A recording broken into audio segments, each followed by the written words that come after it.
If you enjoy my content, please consider supporting me on Patreon for a monthly donation. That helps me out and this channel greatly so I can keep creating more and more videos.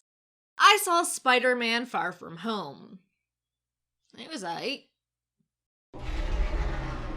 Spider-Man Far From Home takes place after the snap, and everyone has come back, so post-Avengers Endgame, and the awkwardness that would ensue. Honestly, that's one of my favorite things about this movie, is showing the aftermath of people being gone for 5 years and then coming back. Because honestly, think about it. Alright, your girlfriend was a 10. She got snapped, she disappeared. There's not a lot of choices left, so you end up tagging a 6. Then, you know, the snap unhappens and your 10 girlfriend comes back. Now you gotta tell your other 6 girlfriend, hey, could you get the fuck out of my house? So them addressing how displaced people would be after coming back post 5 years, people are in their homes, in their vehicles that they left behind, was absolutely great.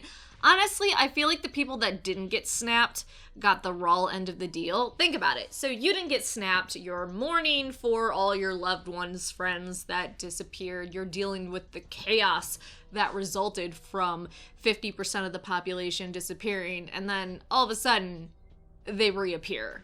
Your mourning was for nothing, and now you have to deal with the chaos of 50% of the population coming back. Meanwhile, the people that were snapped just had to deal with blissful non-existence. On that topic, the dude that aged 5 years while MJ stayed the same age and returned post the snap, you're really fucking gross. Also, you're really hot. I was really conflicted about that.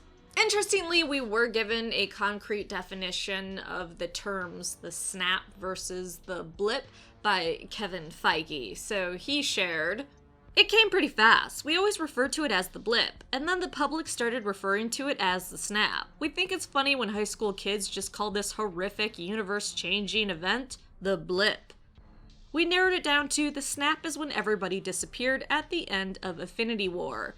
The blip is when everybody returned at the end of Endgame, and that is how we've narrowed in on the definitions."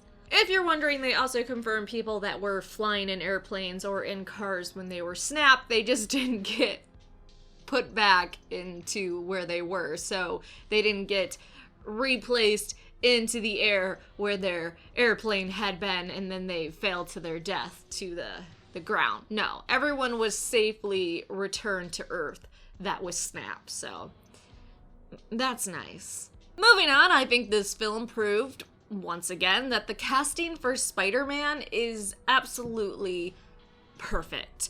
Tom Holland as Spider-Man and Peter Parker just is absolutely perfect. I feel like in the past, the actor has either been perfect for Spider-Man or perfect for Peter Parker and not both. Tom really is the best of both worlds, to be honest. Now, I just wanted to say that compliment before I say, I still absolutely fucking hate MJ. 1, bitch, you're not a redhead.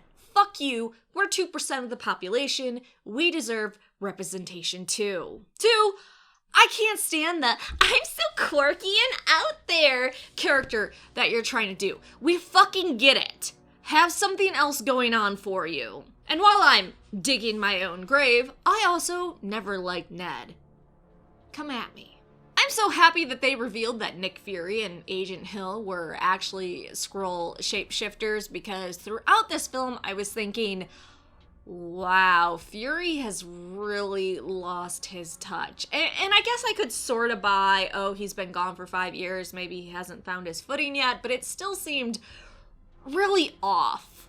The director even explained this in an interview, saying, "It always sort of bothered me, even though we knew that that's what we wanted the story to be, that Nick Fury could get duped even though he's been gone for 5 years and he's on his back foot.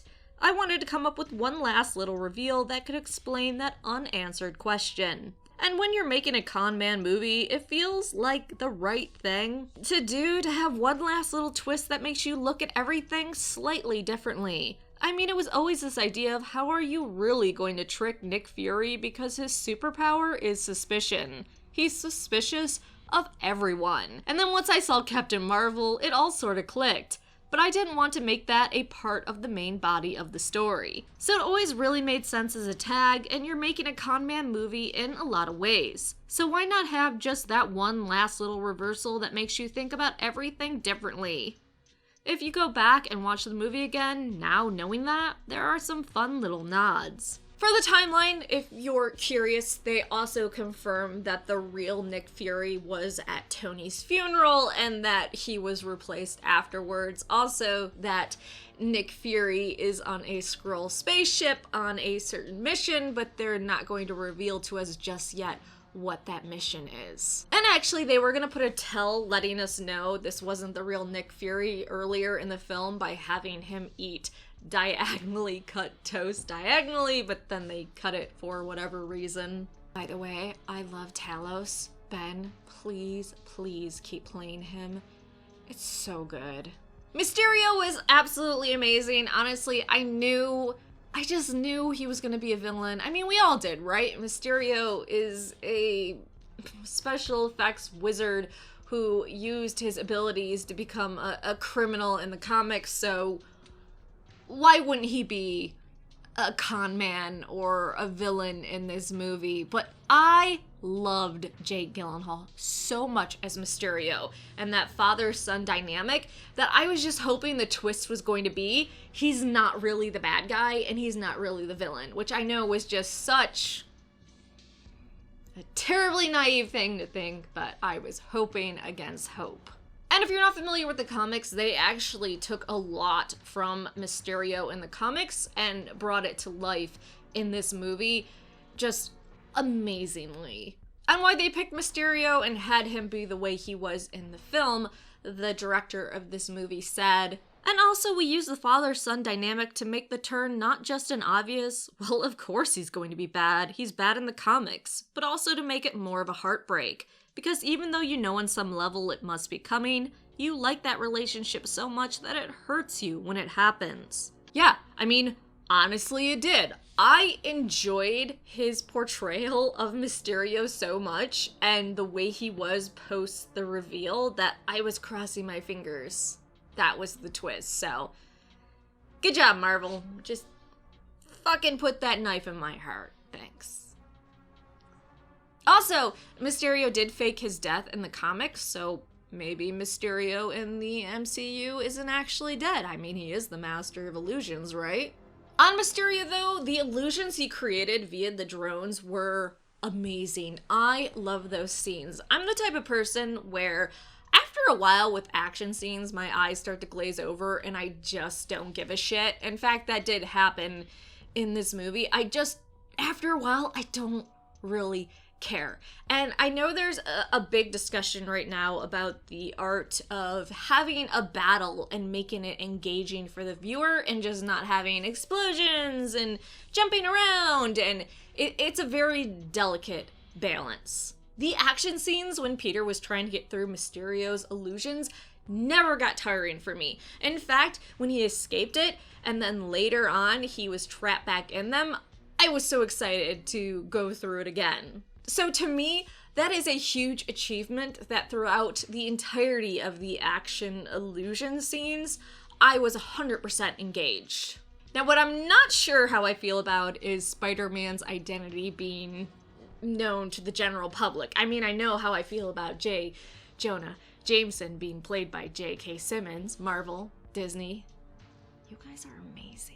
But they don't necessarily know the greater plan of Spider-Man's true identity being known in this universe. They just knew that's what they wanted to do. So on that, the director said, I mean, we definitely have ideas of where we want to go, but the goal is just to try to make this movie the most dynamic and entertaining experience possible. And if that means ending on a crazy cliffhanger and painting yourself into a corner, so be it. Which honestly, I like them dealing with one movie at a time instead of thinking, okay, this is 5 movies ahead of time. And I know there's a time and place for it, but I still enjoy this movie's the most important. We aren't setting up for this sequel up over here. We're just trying to make the best movie possible now. Overall, I think they've done a great job with Spider-Man. I think they're going to continue doing a fabulous job with Spider-Man. I think the casting for Spider-Man / Peter Parker is fantastic, but what do you think? Did you love this film? Did you hate it? Were you just okay? Did they break your heart? How they continuously brought up Tony Stark being dead? Like, subscribe, and let me know in the comment section down below.